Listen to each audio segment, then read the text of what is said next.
ஓட்டுநர் நண்பர்கள் அனைவருக்கும் வணக்கம்.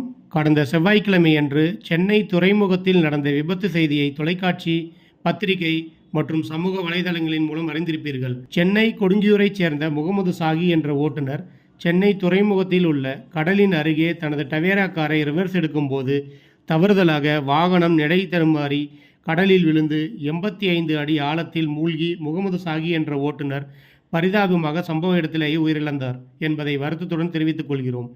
இறந்த ஓட்டுநர் நண்பரின் ஆன்மா சாந்தியடைய எல்லாம் வல்ல இறைவனை வேண்டிக் கொள்கிறோம். ஆகவே ஓட்டுநர் நண்பர்கள் அனைவரும் வாகனம் ஓட்டும்போது மிகவும் கவனமாக ஓட்ட வேண்டும். குறிப்பாக ரிவர்ஸ் எடுக்கும் சமயத்தில் பின்புறத்தை நன்றாக கவனித்துவிட்டு வாகனத்தை இயக்க வேண்டும். ஓட்டுநர் முகமது சாகி விஷயத்தில் பின்னாடி 10 அடியில் பள்ளம் இருந்தும் அதை கவனத்தில் கொள்ளாமல் வேகமாக ரிவர்ஸ் எடுத்ததுதான் அவரின் மரணத்திற்கு காரணமாக அமைந்துவிட்டது.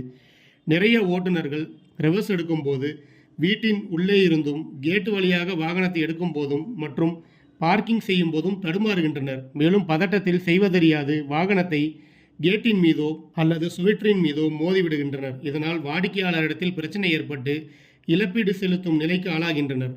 பணம் 2ஆம் பட்சம்தான். ஆனால் மேலே நடந்தது போல உயிர் போனால் திரும்ப வருமா?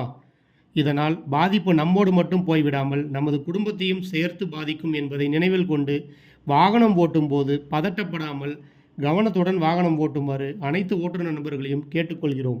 நன்றி.